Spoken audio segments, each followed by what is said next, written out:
Yes, Sitaani ne Katonda batuula mu ki? Nedda. The avatar. Tekisoboka. Katonda waba tayagala Sitaani, wakitamutuga namugjawo kubanga atawaanya baana be. Ekitegeeza it cannot be kubanga tuli mu nsi ey'obulongo. Mu nsi ey'obulongo mulina okubeerawo ekitangaala n'ekizikiza. Omuntu eyasooka yali mumpi. Those pygmies you see, those are the original people. Ffe boolaba we are bioengineers. Kyogamba mwene ensi gye tuliko Yes. Yabakafuupi beba owners. Yes, beba owners. Tewali Eve yava mu mbirizi y'omusajja. Tekisoboka. Mukazi eyasooka teyali mukazi.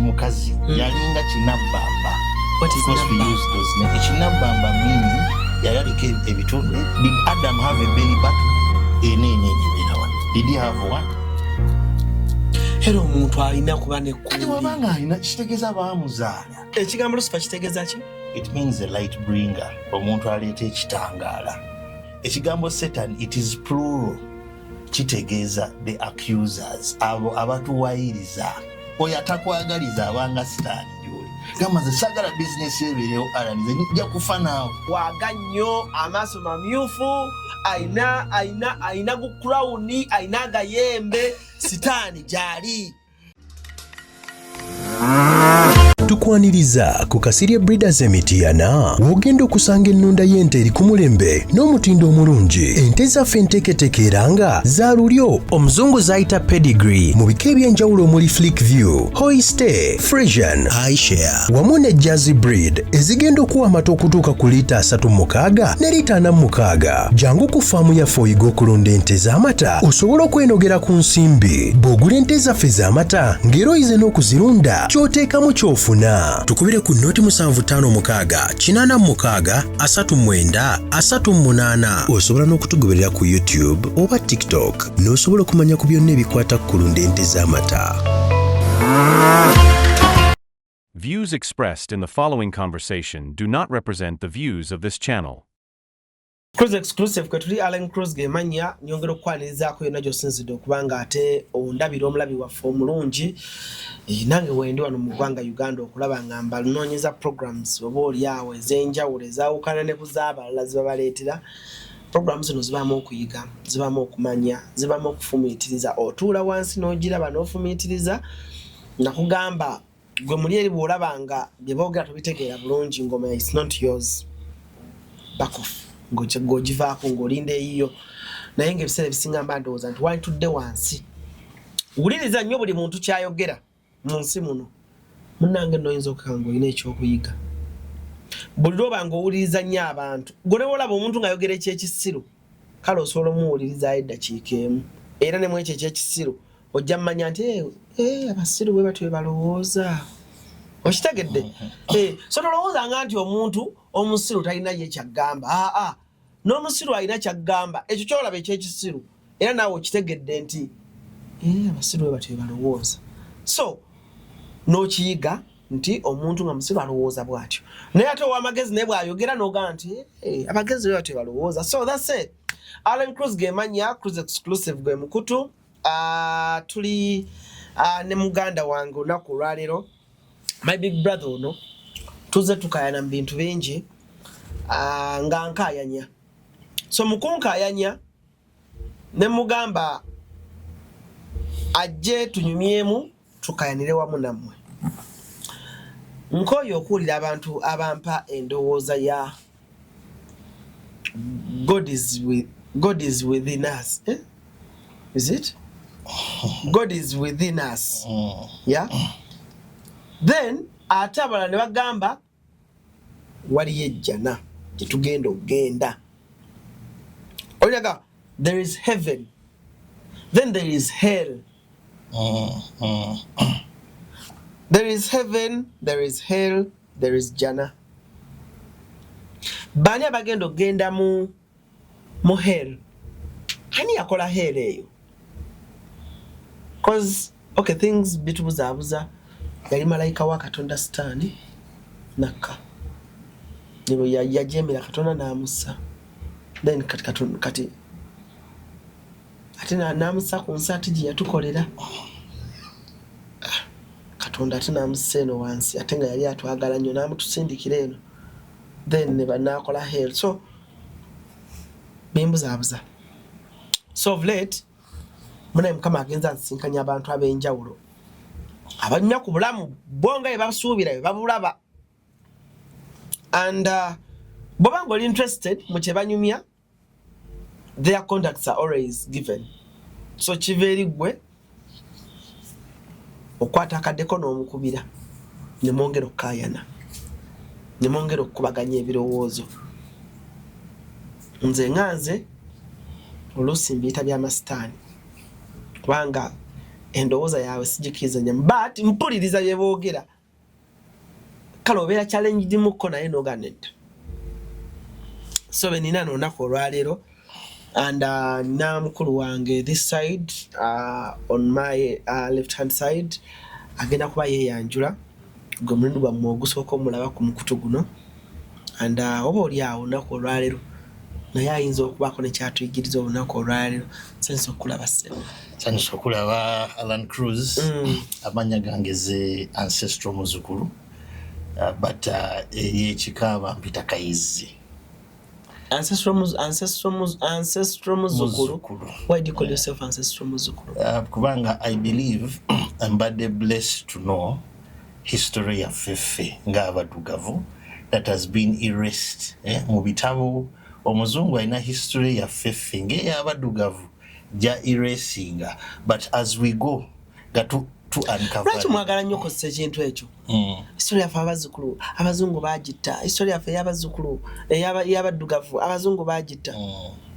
It is because kituufu kubanga kye batusomesa, it is not kubanga wogenda n'ofuna major, let us say in African history, bakusomesa bino eby'okutop at least probably 1,000 years ago ebya happeninga or the African empires before omuzungu yajja okukola ki otukolonizing, or before the Arabs bajja otukolonizinga. Kati bo ba focusing nnyo on that colonial part, nti twabawamba twakola kino. So if you ask any black man about true African history, either ajja kugamba nti ebyo tebiriyo, it's mythology, kubanga that's what the muzungu wants him to believe. Ate the history they go back to is usually African slavery. Nti batuwamba. So even if you're to talk of, let us say, Buganda's history, watuuka ekiseera omuzungu wajja n'akola ki n'atuwamba. So you talk to a lot of Basogo Baganda nga ne history waabwe agenda deep takola ki takwatagana. So waliwo ekintu kye baatukola, kubanga eno story gye bagamba nti Katonda yakyusa ennimi nti omuntu yali ayagala kuzimba ki tower etuuka waggulu, the Tower of Babel kyeboogerako. That story is actually stolen from the Lugbara people from northern Uganda. Totandika sikulimba. If you listen to their mythologies, kubanga buli woowulira African mythology eri dented with history, eri written out of time oba history omuzungu gye yabba n'ateeka mu Biblia oba mu Quran. For example, the Basiri people aba Congo, eyo story ya Adam and Eve gyeva.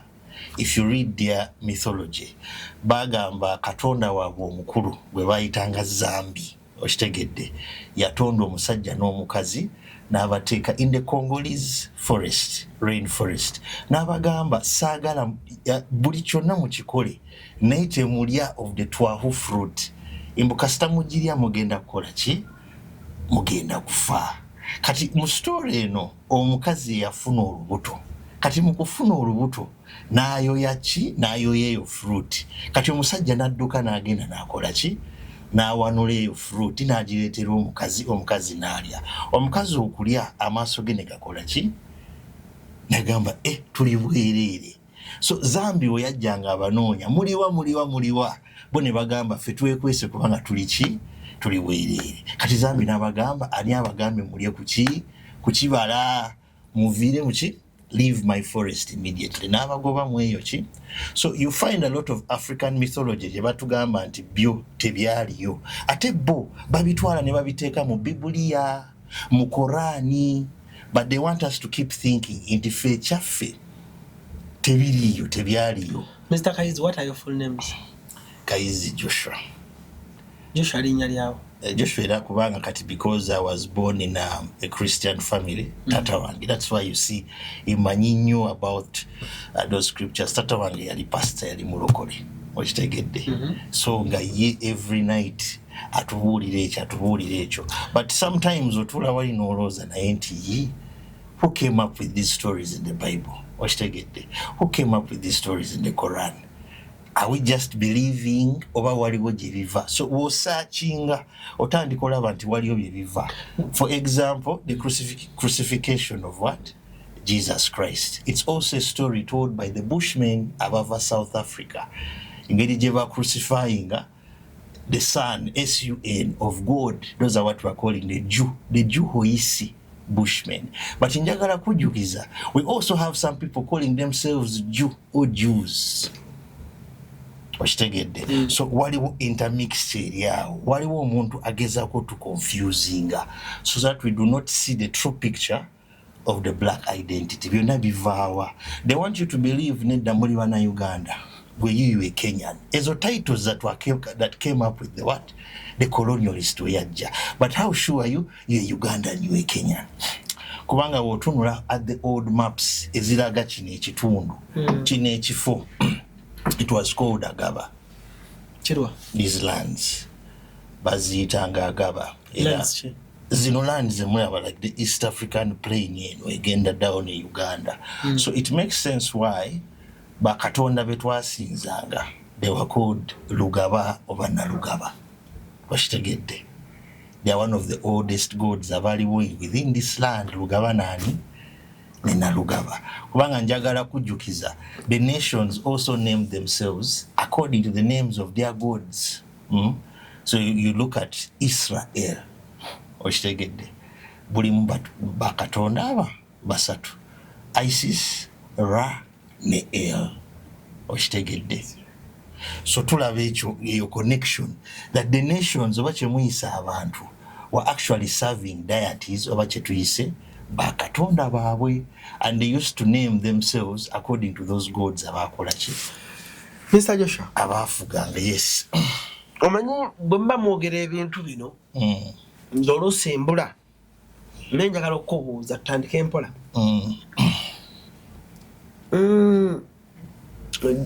Do you believe in the Bible?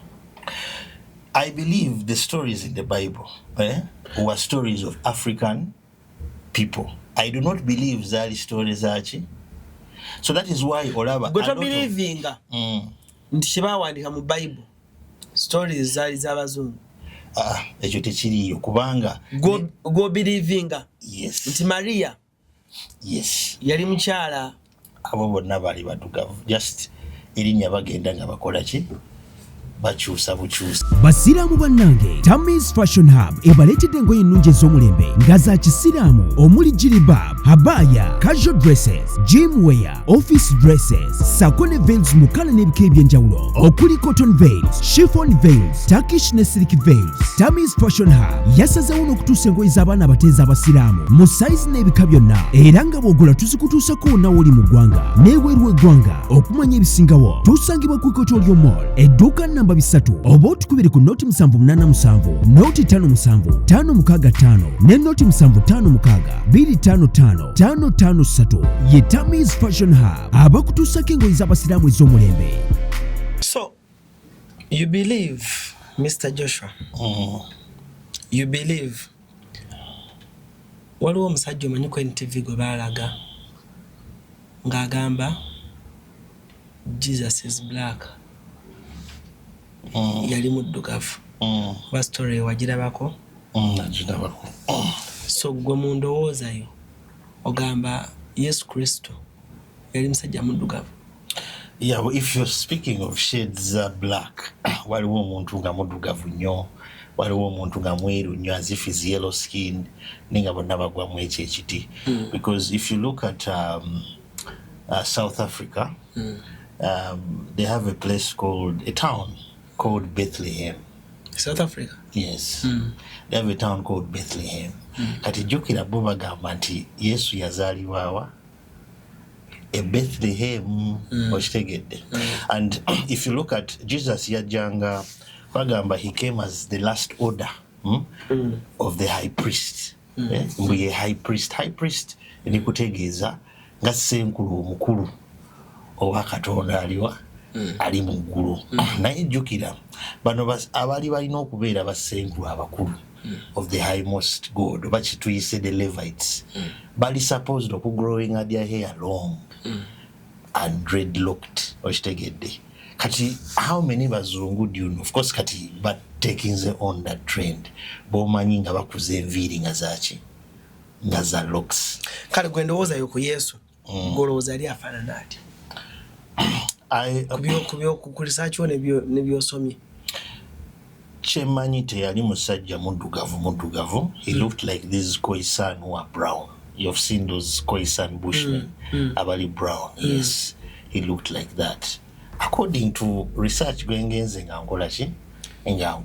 But if you look at the story of Jesus, it is like an egregore ntegeeza story kale ebintu abantu bebakkirizaamu bituuka ekiseera mu nsi y'emyoyo netondawo omuzimu oba kyetuyise omwoyo. That's what we are calling an egregore, kubanga zino stories za Jesus zigenze nga ziddamu again and again and again. The way the Muzungu says history repeats itself. So you'll find the first story of the crucifixion of a Jesus happening in the south of South Africa, the Juhoisi. Boogera ku ekiseera ekyaliwo nga tewali musana okitegedde, waliwo just omwezi, and their days used to last 6 hours okitegedde according to their mythologies. So bagamba waggulu wavaayo omusajja eyagwa wansi, naye we yagwa wansi inside his armpits, mu armpits ze mwalimu akasana, nga wakola bw'ati akasana kakola ki?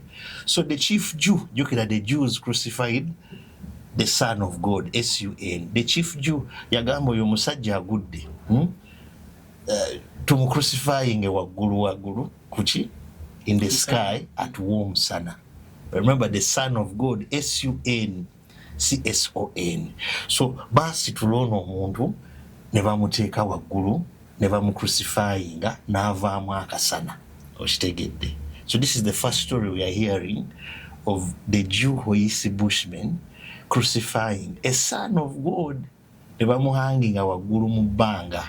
So the same story after some years era ekyuka nekola ki nejja in another version. We now look at the birth of Mary okitegedde nti the virgin oba omukazi yali tamanyi musajja yakola ki yazaala ono omwana agenda kukola ki. But this is the same story again you will hear within our people nga boogera ku omwana nyabingi gwe yazaala nga katabaazi okitegedde. Now this katabaazi figure to the Rwandese was like a Christ figure, babelieving nti oyo omwana gwe yazaala of course nga yali tamanyi musajja ajja kukomawo ayamba abantu be or deliver them from the empire oba mukimuyise King Herod okitegedde. So now we are seeing it taking a turn of a virgin God. Kati the virgin birth nayo it is coming from ancient Chem or even before our time jetuva okitegedde nti ensi eno yali mukyala ne mukubeera omukyala she produced a son oba yazaala omusana, and out of that son ne muvaamu ki ne muvaamu obulamu, the Son of God omusana ogwa Katonda. Kati bwolaba omusana ffe bafirika abedda we believed nti omusana buli lunaku gufa ate ne gukola ki ne guzuukira. That is now the resurrection of the Christ. Buli lunaku lufa ne likola ki ne lizuukira. But the most ancient tale about the resurrection of the Christ live from ancient Sumeria. Now ancient Sumeria oba Sumer, they want you to believe yali eri mu Middle East eyo, that is where they were. But this Sumer was actually in Tanzania. In Tanzania waliwo town that is called Sumer. So in Sumer we see a goddess oba a lady bwe bayitanga Inanna oba Ishtar. Oyo Ishtar to the ancients was Venus. At Venus was planet Lucifer. Oshitegedde. So ekigambo Lucifer tekitegeeza Satan, no. The real Lucifer was actually a woman, referring to a virgin, or what you're calling Mary. The what ogambye chawo? The real Lucifer was a woman. Anti Google weri. Yes. Waliwo ekigambo Lucifer kitegeeza ki? It means the light bringer. Omuntu aleeta ekitangaala. That is what it means. Oshitegedde. So woyogera ku Lucifer and Satan, those are two different things. Oshitegedde. Lucifer kitegeeza light bringer, and originally yali mukazi, or what they are calling Venus, oba kye bayise planet Lucifer. Okay, this is what Google says. Lucifer translates to light bringer, yes, or morning star, yes, in Latin, yes, which is widely known as another name for Satan. That is wrong. Or the devil in Christian mythologies. The reason why I say it's wrong, kubanga abakristaayo abasinga bali kusoma something that has been reinterpreted, kati it doesn't have the original context of the meaning. Ekigambo Lucifer mu Bible is mentioned only once. At a reference, I think it's in Isaiah, the book of Isaiah, a reference to a being called Helel ben Shahar. Kati Helel ben Shahar just means morning star. Yes, it's a Hebrew word. It means morning star. Oba enjube ye yakanyo kumacha nga serukeera. Oshitegedde kyekitegeeza. Naye ekigambo Satan it is mentioned a lot mu Bible more than once. Why? Ekigambo Satan, it is plural. Kitegeeza the accusers, abo abatuwayiriza. Nti gwe wabba, oshitegedde. Naffe tugenda kubba. Oshitegedde. Satan. Yes, Satan means the accusers. It's a collective. Sirinya lya muntu. Oshitegedde. You can look up the Hebrew meaning of the word Satan ku Google. They will show it to you. Oshitegedde. Naye kati gwogenda kumbuzabuza bwotyo. So ekitegeeza waliwo emyoyo egikola against our good. Ate waliwo emyoyo. Lucifer. Morning star. Morning star. The morning star was a woman. Yes, it was the title given to the woman. Lucifer. Yes, morning star. So ono Lucifer gwolabanga musajja, those are just made up. Penge. Yeyita Lucifer. Kitegeeza mukazi wa kumacha. Mukazi wo kumacha. So oyo morning star. Satan, the meaning of Satan in Hebrew. In Hebrew, the word Satan translates directly to opponent, adversaries, accusers, opponent, or accuser. Oshitegedde. Okay. Otandise obitegeera. Nkakati kantekeko Satan nga teri mu Hebrew. Of course, Bible ezisinga, those are Hebrew mythologies and traditions. Satan that is why to accuser. Naye kati wofuna translation n'ogiteeka mu Luzungu, it loses its meaning. Kati Sitaani yaani? Sitaani basically gy'emyoyo egyo egitakwagaliza ku nsi. It's a collective. Tekiri muntu awo atudde nga Sitaani. Egyo emyoyo gyonna egigamba Alan toliraba ku ssente ku nsi kuno. Okitegedde? Aba Sitaani gy'oli. It can even come in context y'abantu. Oyo atakwagaliza abanga Sitaani gy'oli. Gamba nze saagala business yebeerewo Alan, nze nja kufa naawe. Okitegedde? Era oyogera n'ovaamu ekigambo noga akasajja ako kanfuukidde Sitaani. Accuser. Okitegedde? Adversary. But there is no Satan nga atudde wali. Uncle Joshua. Kankubuulire. Ffe tusomye batugambye. Sitaani alina obwakabaka bwe. Yes. Gy'atuula. Era gy'ali eyo waaga nnyo, amaaso mamyufu, ayina gu crown, ayina agayembe. Sitaani gy'ali. Era ayina kingdom ye. Kati gwe oŋŋamba Sitaani be bantu abo. Emyoyo emibi. Kubanga olaba emyoyo gikoleramu ffe bantu. tewali alabyeko sitaani ngatta omuntu gyali but if you see someone ngatta his fellow man ogamba oyo omwana alina omwoyo mubi ekitegeeza gino emyoyo gitwambala ne zikolera muki muffe we are the vessels oba kyetuyise kati sitaani atula muffe yes sitaani ne katonda batuula muki nedda the avatar tekisoboka ate nga lwaki katonda yatonda omuntu that is what we think naye how sure you katonda yatonda omuntu nedda katonda yatonda omuntu n'amuteeka ku nsi yakuleetera Adam ne Eva n'abateeka ku nsi kakati akola atya omubiri Adam n'amugyamu Eva ate nakkiriza ne sitaani otula mu mubiri gwe ate nga sitaani yali malayika nga yamujeemera mu ggulu n'amugamba akkirira wansi n'amusindika wansi mu hero kakati sitaani talina ngeri gy'asatula mu mubiri gwa katonda katonda yatonda mubiri gwe Uncle Joshua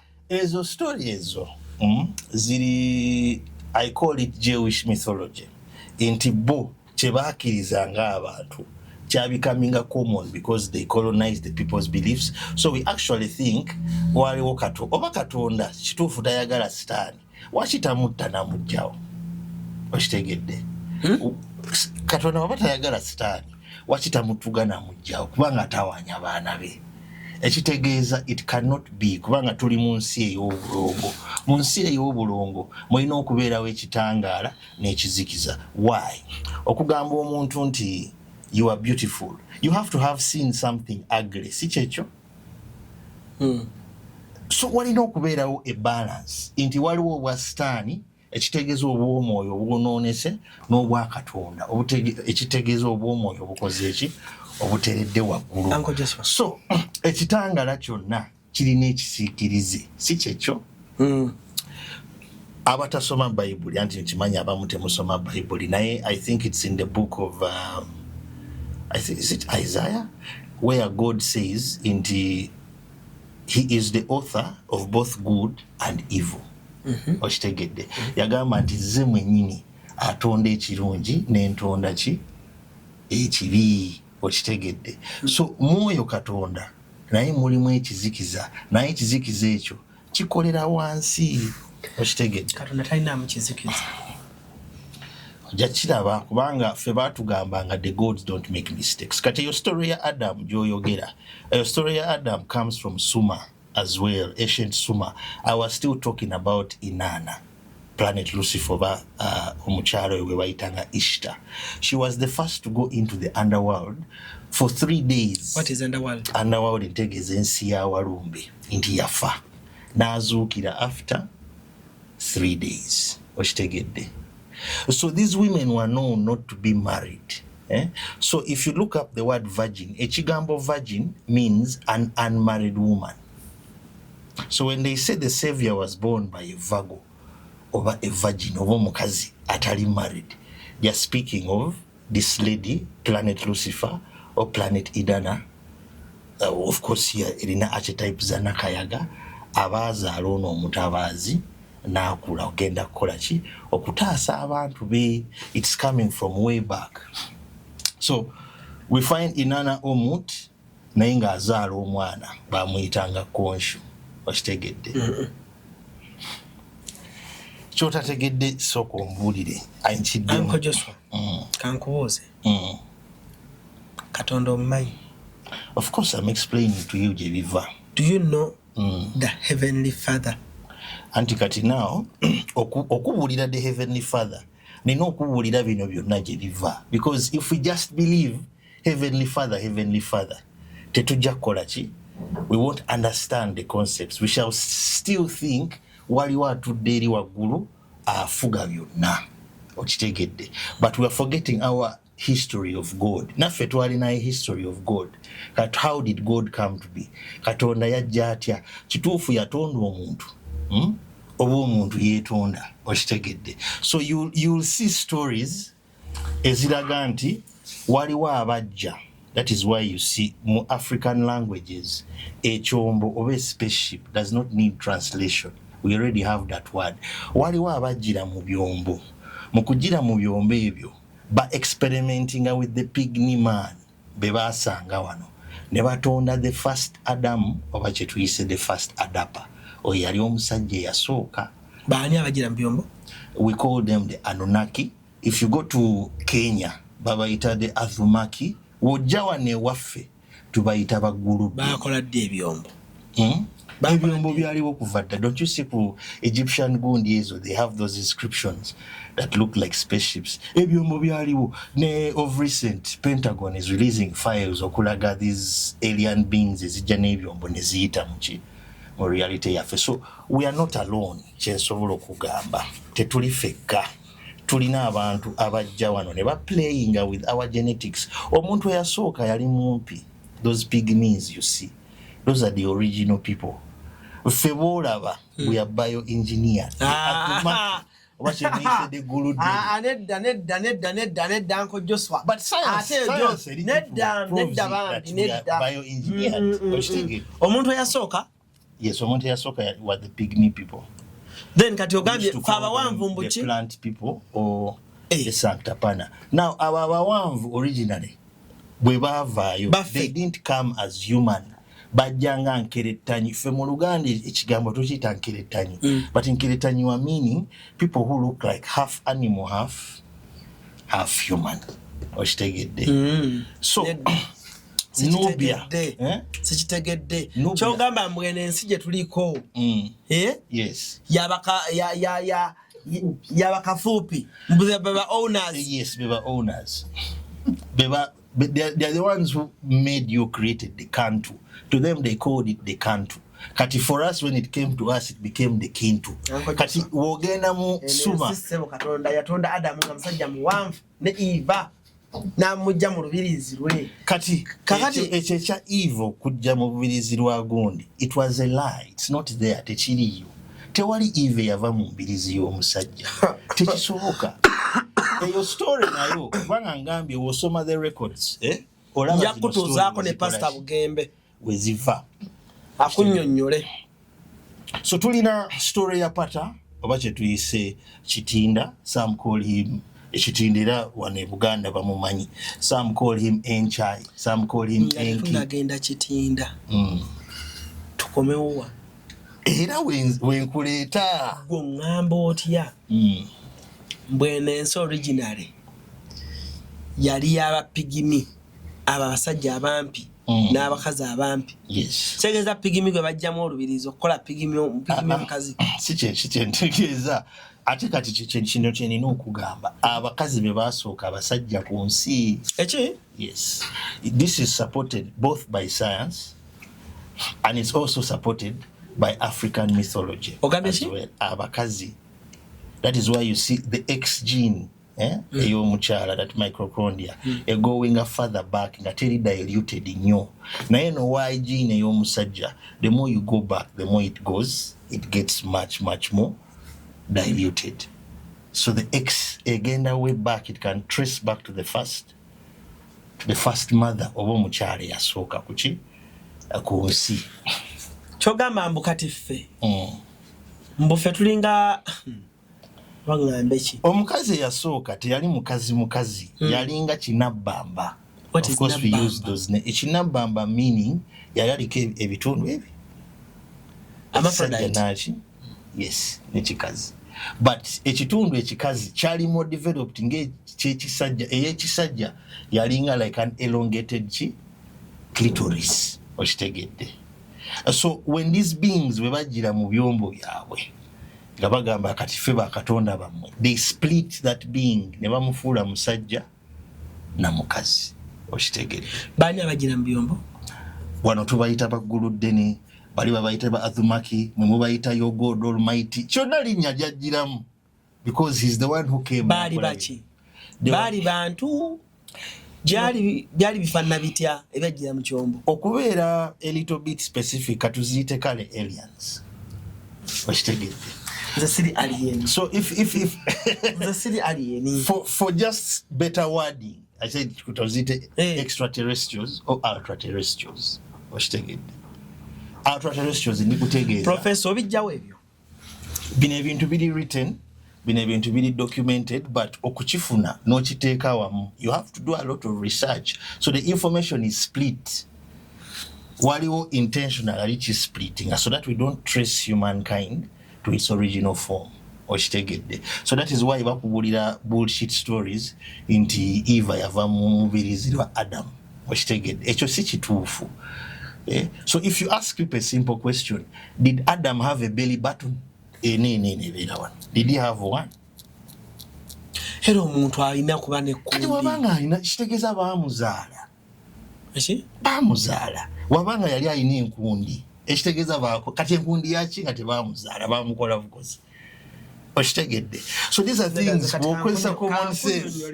Kankunyonyole. Katonda. Adam yabumba mu bumbe. Bwamubumba n'amufuuwamu omukka. Eyo ye story gye batugamba, yes. Anti nze okunyumiza kye nalaba mu Bible.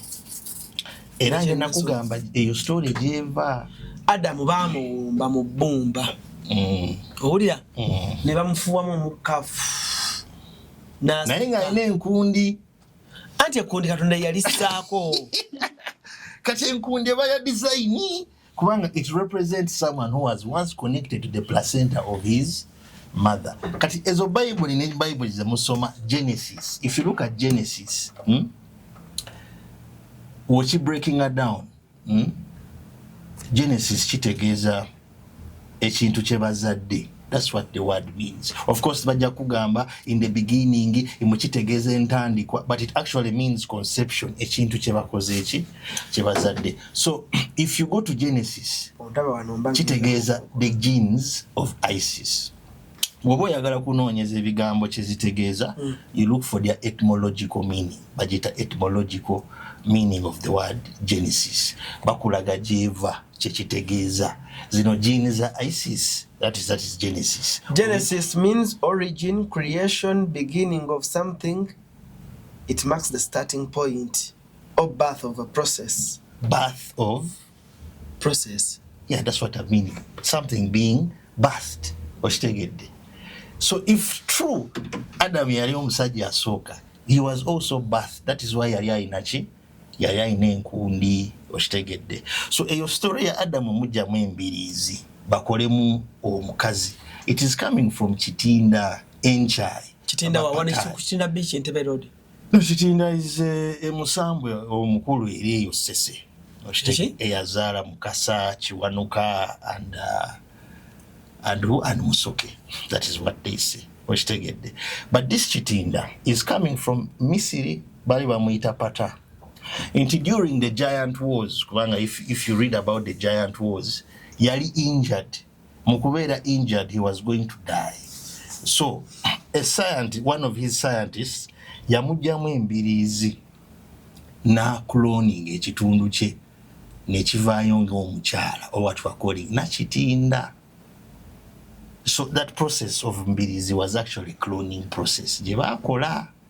So because the Avumaki oba baguludene want to be gods over us by controlling the narrative, especially of the woman, into omukazi yava mu mbiriizi lwaki omusajja, which is not true. Kubanga tewe nkutwala back over 5 million years ago. Ato jalaba eyo story ekyukamu with this woman called Namweyana eyeyawula najjamu omukyala eyasooka, because he was both male and female. That is why olaba in your Bibles or Biblia, God is both male and female. That's why agamba, let us make man in our own image, both male and female. Kati kankubuuze.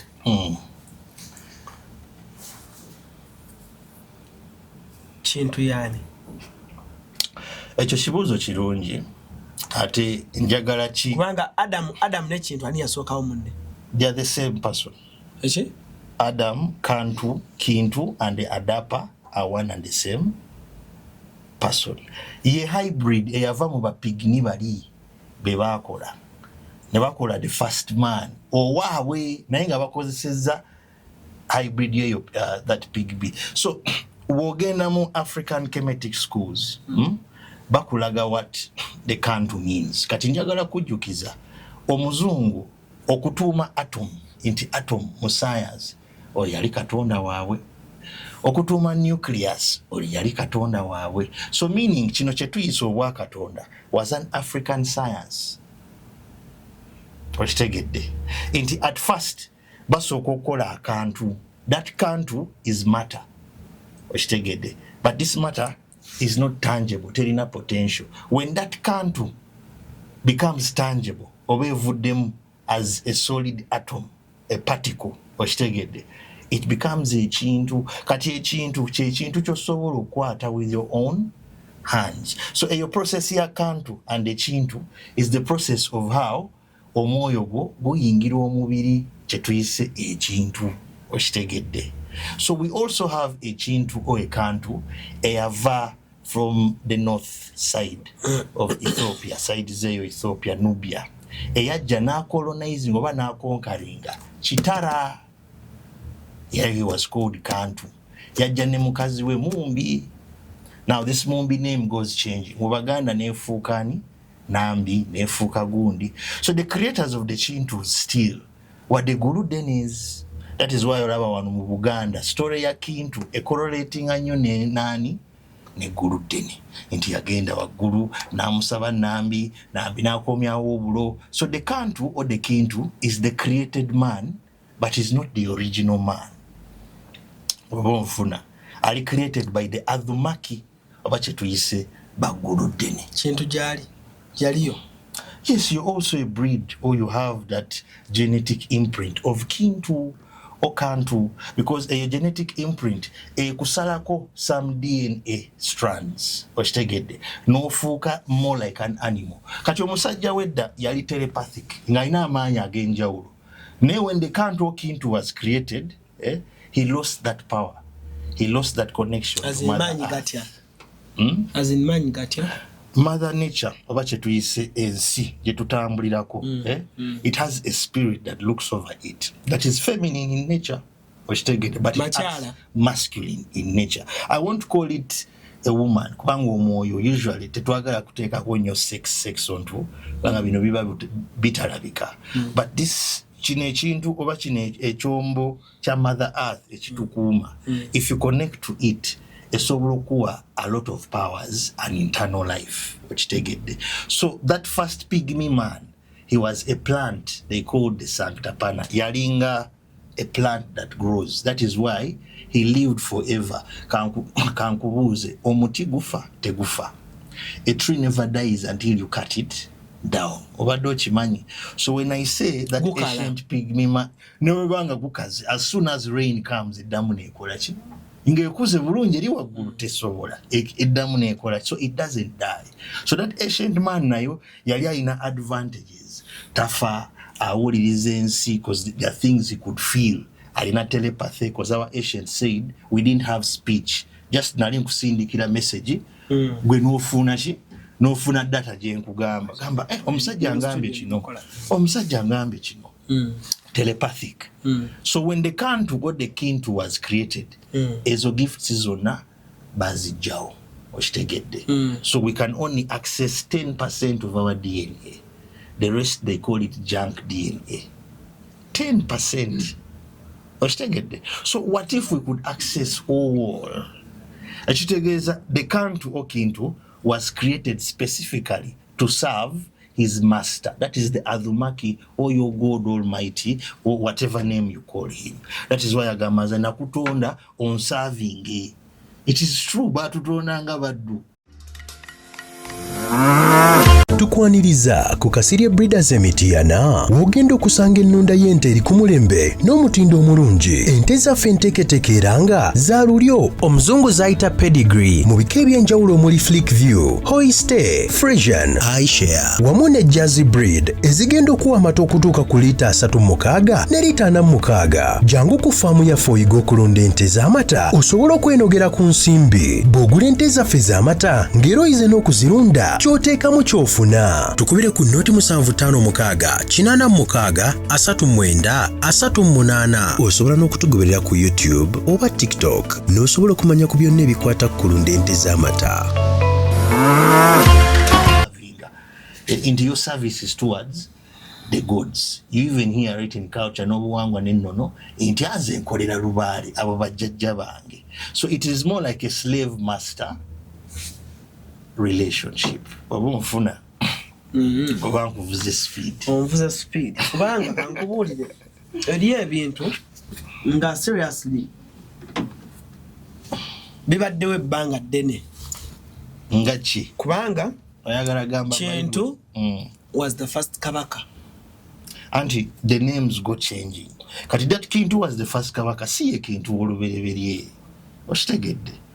These Kintus Kato Kimera abo baana Banyamutoro nani ne Kaguru bebajja oyo mulongo kiza n'agenda n'akola obusoga kadde mako that Kintu who came as the king here ye mwana wa Nyamutoro ne Kaguru okitegedde. Kati Nyamutoro was a daughter to Labongo. Oba you've heard the story of Jipiri nani? Yes. Kati tulina Luo because it's called the Luo Babito. Yes. It is called the Luo Babito dynasty. Temwasoma poka history ako. Twakasoma. Bwegala kungamba. Mbu ono kabaka Kintu gwe twasoma. The first kabaka of Buganda. He wasn't the first, but let us go like that. Wanga bagamba waliwo abaliwo simanya Muganda we Bemba Musota simanya, but let us go with that narrative. Goyagala gamba nti yava mulaini yani? Yava mulaini ya Nyamutoro. Yes. The Babito, the Luo Babito dynasty. Nensi ngoma we yali waswa Sekabaka ne yava mulaini yaki. Ne mulongo kiza abaganda bebewanyina ko nto ye mulongo kiza mulongo wa kabaka. Oye yasibira busoga. So Baganda bayinamu omusayo omuluwo. Yes. Fenna abasoga bani we have that Luo blood in us. Yes. In simple terms, Nubia kanjite we have that Nubian blood in us because Nubi kitegeza dark skinned individual. Okitegedde Professor Obijjawa. Kubanga Banai history kati fenate tumanje tuwava. Yes, all over. Bobo onyumya boti. Ombuza bintu bibiri. Ani yasoka ku nsi n'embula. Ekyokubiri kuŋŋamba nti kale Katonda atuulawa. Ekyo kyo oba nkiddemu batya kubanga kati ffe kye tusinzanga God. Kale soko tubule gosinza ki? Gosinza ki? I don't worship as worship. I won't lie. I don't worship tudde wali because I believe if you know God, you don't need to believe. You can conversate and talk to him as if I'm talking to you, Alan. Setaga muyita ate Katonda oliwa. That is now belief. Because to believing ekintu kyetutamanyi oba mweddagala ena naawona. But if you know ogamba oli nze mupimidde eddagala ajja kukola ki? So belief beats the knowledge of God. I don't do that in Tikati Zenes, but what I do, I venerate, I do what my ancestors have done. By venerating a Mother Earth because she's the giver of all life. Oba pouring libations entegezo oba omufukirako akenge kutaka oba amazzi or planting a tree, you know, to see that all life-giving force of Mother Nature oba bebayita Mother Neteru oshitegedde, where we actually also get the word nature. So sirina context eyo nti ntudde wali, I'm kneeling down, I'm praying or I'm worshiping. If I'm doing it, era I'm giving back to Mother Nature or to Mother Earth, based on the understanding of my ancestors. Kati ba ancestor bafa bedda before the Guru Denis came. Bali basinza nga bafesinga ku ttaka. Why? The mother was the sustainer of everything. But Guru Dene we bajja mu byombo byabwe waggulu. Yabagamba ffe tuveeyo waggulu era otusinza olina otunulawa olina otunula waggulu. You have to face up. So your confusion came amongst our people, where now there's like to facing a wansi or to facing it up.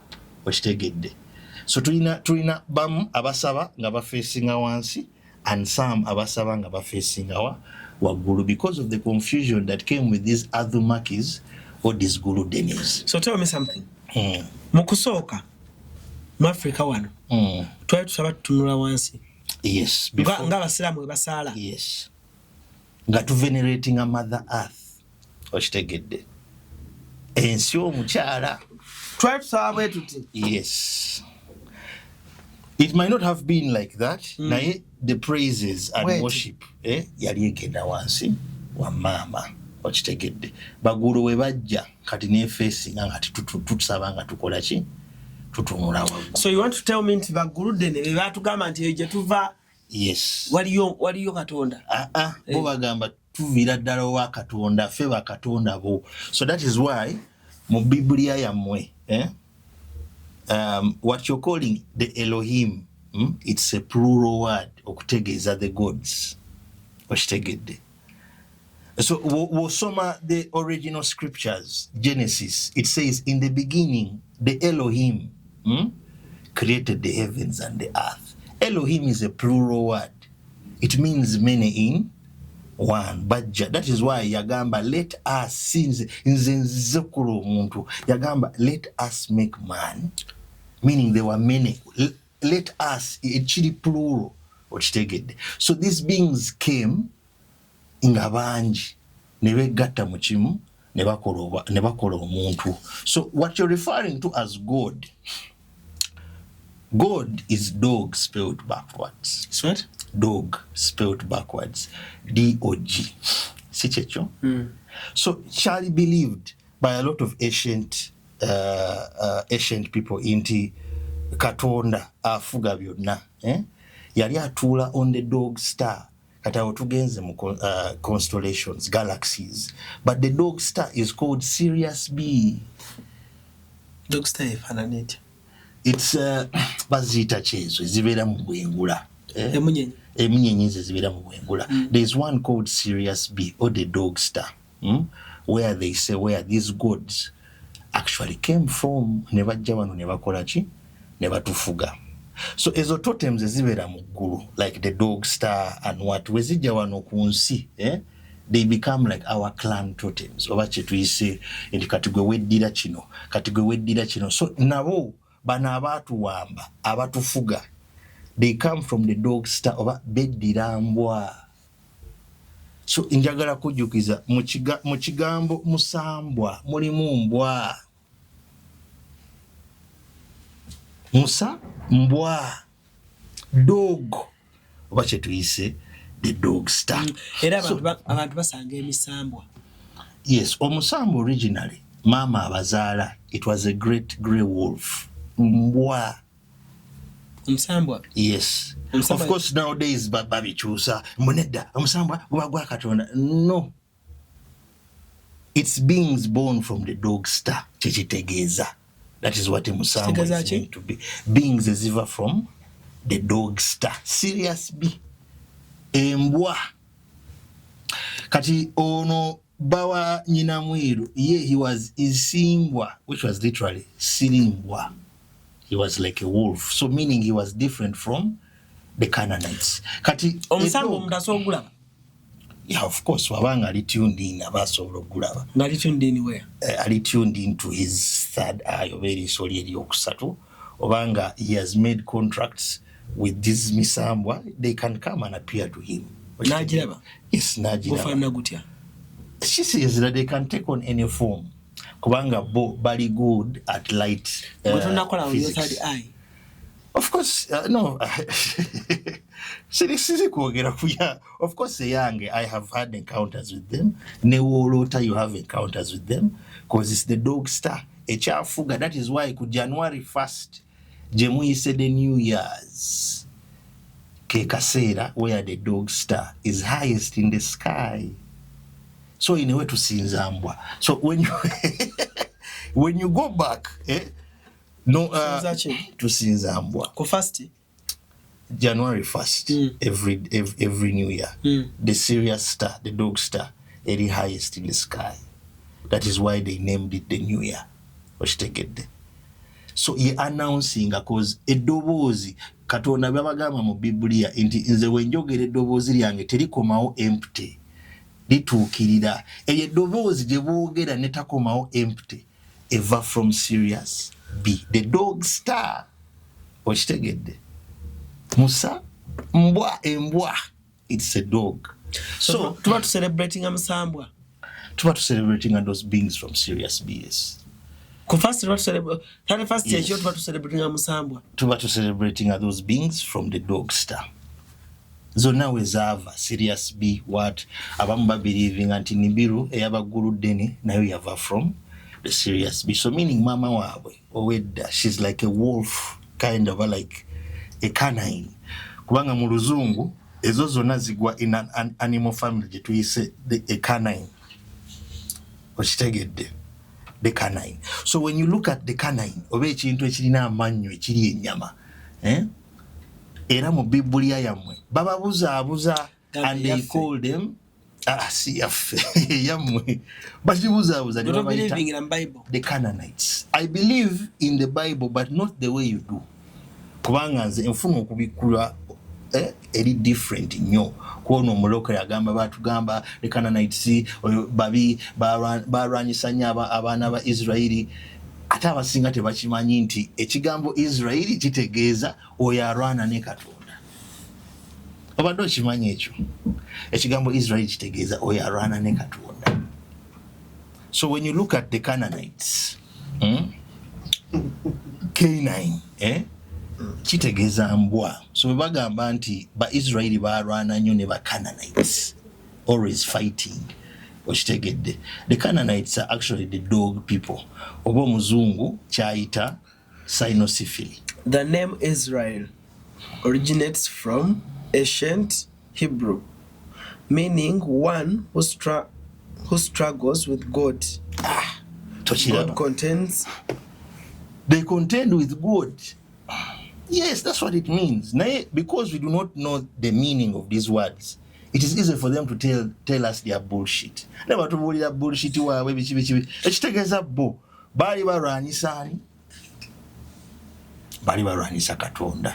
So when you go to the Canaanites, which word can actually mean a dog animal, a canine, tutandika okulaba Katonda wa Bayibuli gyava kubanga mu ancient Canaan twali tulina Katonda wa waggulu atula mu Zayuni. He was called El. El had a wife called Asherah. Bazaala abaana be bazaala amanya gaabwe gasembyayo El, Gabri El, Mike El oyo Michael si kyekyo Rafa El. Bali baana baani? Bali baana of the high god El eya yalinga omusajja omukadde oba here what these people would call as if wanga golodene and what, because he's depicted as an old man. That is why wano mu buwangwa bwaffe bagamba muwanga janga omusajja omukadde okitegedde. So El yali depicted as an old man. Him and his wife Asherah had 72 sons okitegedde. And those 72 sons, among them was Yahweh, the God of Israel. Okitegedde. So tulaba nti buli kimu kirina we kiva. Kati ankojusha kankubuuza. Bwe tuba tusaba. Tukoola. Yes. Katonda wa Masiya. Katonda wa Yakobo. Shakara baba.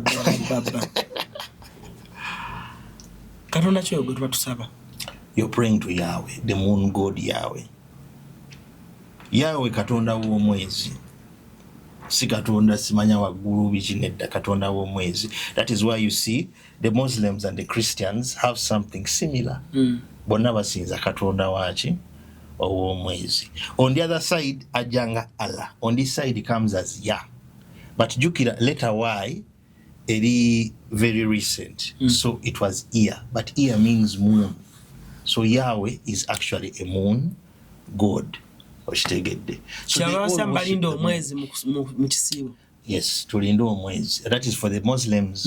Ate if you go to the Hebrews nabo waliwo Passover festival we balinda omwezi okitegedde nagwo guveeyo gukole ki so gana amadiini gonna gasiiza Katonda atudde ku ki ku mwezi era oyo Katonda atudde ku mwezi since he separated from his mother n'agenda tayagala abakazi. He doesn't want women in that priesthood. So that is why olaba buli ddiini erisinza omwezi kati the corrupted version eteeka abakazi wansi tokkirizibwa kubuulirira tokkirizibwa kukola kino tokkirizibwa kukola kino. Those are the moon gods. Now this moon god's name mu Arabia was called Sin, S-I-N. Omanyi olusozi what it is called? Olusozi lwani? Sin. Oyo Katonda yali omwo. Sinai. It was Sinai. Olusozi nalulinnya. Sinai. Katonda wa Sinai. Oluli Egypt. Yes, ow'omwezi. Eyajja n'alawula Musa kubanga jjukira n'endawula alawula wano e Buganda naye Katonda w'oku mwezi yeyajja n'alawula Musa n'amuwadde 10 commandments. Awo nagendawo yazimuweera. Wagendawo. Yes. But that is not the original mountain. Nali njagala kikugamba last time.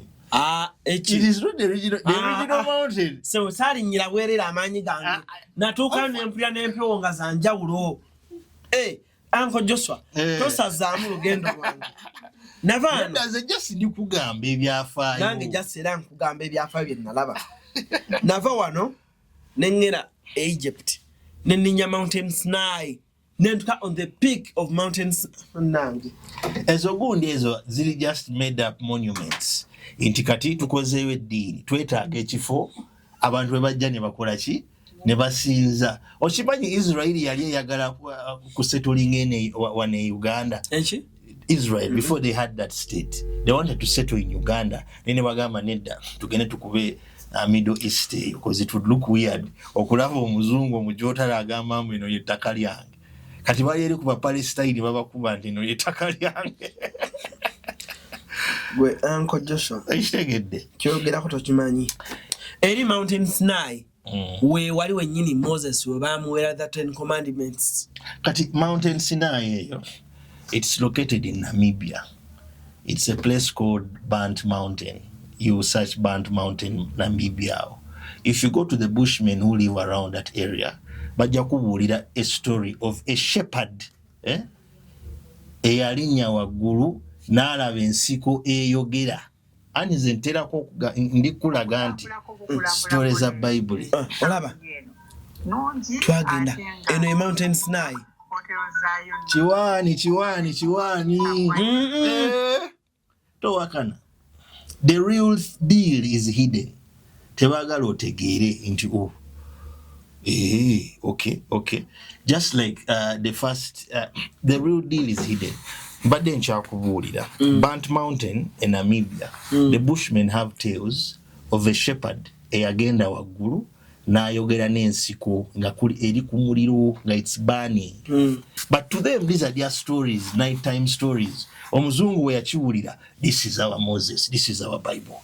Let us say it is Moses eyalinnya n'ayogera n'omuliro ogwo. Okitegedde. So Burnt Mountain, it's given that name because oluusi fire burns on its top or it appears as if omuliro gukola ki gwaka waggulu gwayo.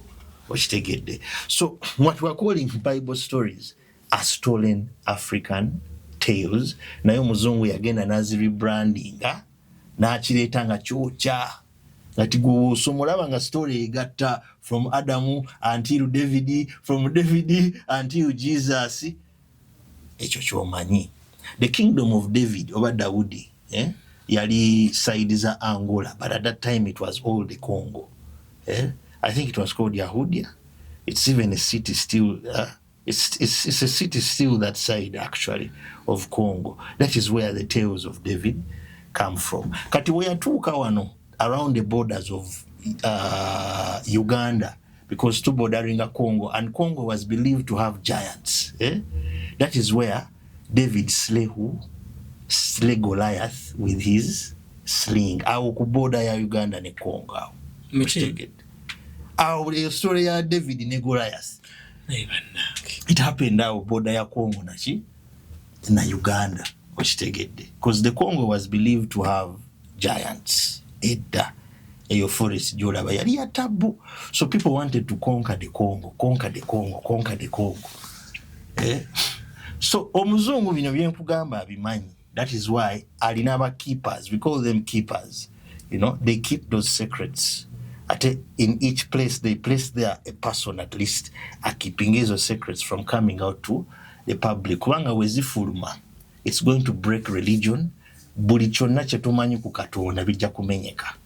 Whatever we know on Allah, because now some will say naye ffe Allah waffe bichi. But Allah also alina his origins. Teyatonda ensi nga we batugamba nti Allah aliyeyo yatonda ensi. The first time the word Allah is mentioned, it's in a tablet called the Ultra Hasis. Okitegedde, Ultra Hasis. Mweyo tablet, it is over 5,000 years older than the Quran, even before people started saying Allah. Mweyo tablet, they speak of Allah as having brothers and sisters. Abajemera the high god anu alinga El oba wangu wagulu. Yes. So bamujemera fe tukoyo kola. So Allah leads his brothers bagende barwanisani the high god, and it is recorded on tablet. Si bipapula byabwe, it's on tablet. Oshitegedde. Na kati ogenda okulwanyisa the high father, Allah yakija n'abaganda be n'asettlinga in the Middle East. Oshitegedde. So that is why you see a lot of his cult, I call it a cult, a basing anyowa in the Middle East. Oshitegedde. So buli kimu kirina gye kiva. The origins. So fetunoonya origins, kivaawa.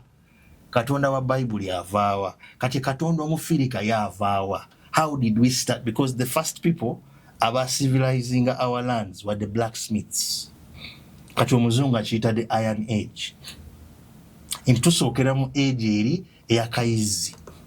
Age yakayizi is the Bushman era. Okitegedde. Tewali muliro, tukola bye twagala. Oba osanze dinosaur nekulya gwamanyi. Okitegedde. It was harsh, it was hostile. So twalinawo abantu abawanula omuliro. And some stories say some beings bebaleeta ogwo omuliro, the hunter gods from Orion. Now Orion is like Dungu. Agamba nti kati ffe tugamba nti twasookera mu bwa Dungu nani ne Kayizi. Now Dungu splitting at Dungu ku Kayizi nti ye Dungu yali iron smelter, the blacksmiths, the iron smelter gods. Abasanuswa. Yeah, those ones who make those amafumu bichi, the iron smelter. Dungu ngayiga amsajja Dungu ngayiga. Yes. He was an iron smelter. Ayiga ne kironga yerase. Dungu was Dungu jaja. Dungu is a concept. It's not a jaja. It's a jaja, but it's a concept. Kubanga buli omu alina Dungu we. Kiringa wogenda mu gavumenti ne bagamba office ya Minister wa Internal Affairs. It is a concept, it's a title.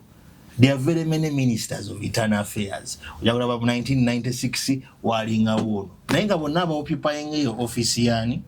So Dungu is also an office. Where onaja na occupying an agenda. But it's starting from the blacksmiths abedda. So the first Dungu was a man called Ogua.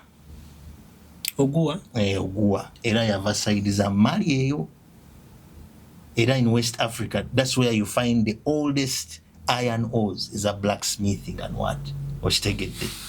So, Dungu ajja wano e Buganda n'afuuka Dungu. Ye bamuyita Mpoobwe. Oshitegedde. Mpoobwe. Dungu e Busoga, ye bamuyita Mpooma. Olaba we kigenda nga kikyuka. Mpooma. Ate mu bachwezo ojja kusanga nga bamuyita Irungu. But they are all coming from that ancient Ogua eyasooka. But this Ogua, he was a dog. G-O-D. Mbwa. Mbwa. So in a way, this cult is... Gwoli agala okungamba nti ensi ya misambwa. Era abawamba ensi were the dog people. Bajijja from the reptilians together the snake people. They were the dog people. Omuzungu abayita cynosyphili. Those dog people abali dog faced. Oshitegedde or abava from the Sirius B constellation. Kubanga jukira nkugambye if you spell dog backwards efuuka ki? Efuuka god. Enensi yali ya Nkeretanyi kusooka. Nkeretanyi and those pygmies. Naye waliwo bankeretanyi abajja. So this Nkeretanyi oba omuntu eya opening up the door for the human strain to come forth. Yali Ndawula Nkeretanyi. Oshitegedde, the one they are calling Ndawula Nkeretanyi. Kubanga yewe bamuzaala kituufu, he had goat legs. Nga olaba ebigere ebyembuzi. But out of him came a strain erabika like the modern human today. Bakakungamba nti wali abantu balina obugere bw'embuzi. Yes. Kyetuyise Nkeretanyi. Siwa musambwa. And whatever name you give it, Musambwa oba Jini oba ki. Edda batugamba nti waliwo osimanya obugundi bujja mu ddoomo obukalabana nga bulina obugere bw'embuzi. Kati mbu gyebiri. Gyebiri. Ebiki? Gyebiri. Kati kyolina omanya that naawe okkiriza. Yes. That Asian creation for abapya we twajja abali genetically modified, bali bekweka nnyo in different dimensions, under trees, underwater, so tebalabikira bantu nnyo. But those old races still exist until today. That is why omuzungu yewa abalaba abayita aliens. But for us we had different names for them. Kati kambuze. Do you believe mermaids, Jezili? Yes, mermaids are there. Era according to the Congolese, kubanga the modern muntu oba kyemuyise the Bantu of today abasinga bava Congo. Mame abayonsa yali mermaid. Nivanama, that's what they used to call her. Yali mermaid abayonsa. Mermaid Jezili? Yes, Jezili. Ng'omuntu wansi pati kyennyanja? Yes. Eno muntu? Yes.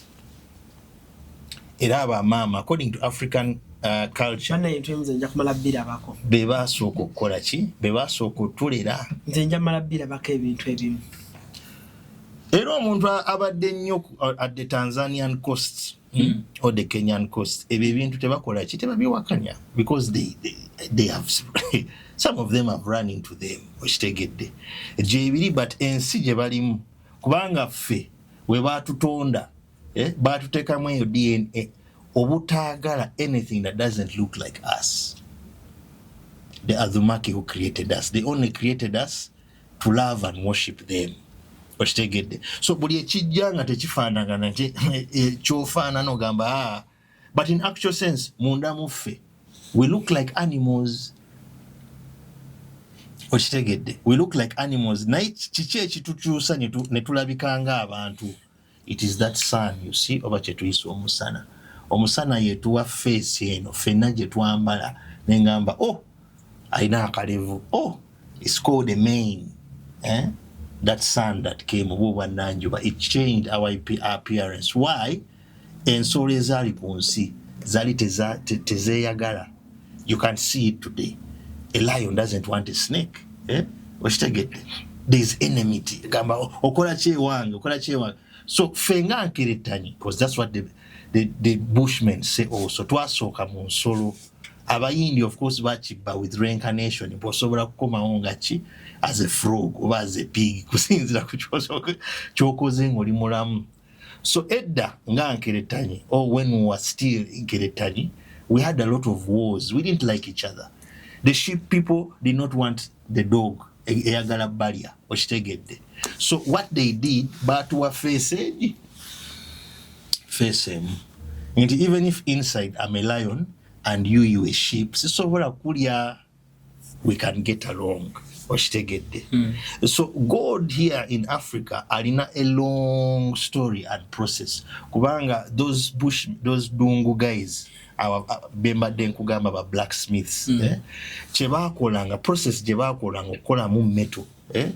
That process was also deified. Deified meaning made into a god. Omuzungu akiyita apotheism. Inti wenzija wane Uganda nga Uganda ddungu, kati omuntu najja nanjigirisa okufaaminga ettaka n'enkuza ettaka. I start worshipping that process of agriculture as a god apotheism. So the first gods, the reason why I say the first blacksmith gods, why? Woba okozeko in those metal things, wetaga fire and air. Si checho?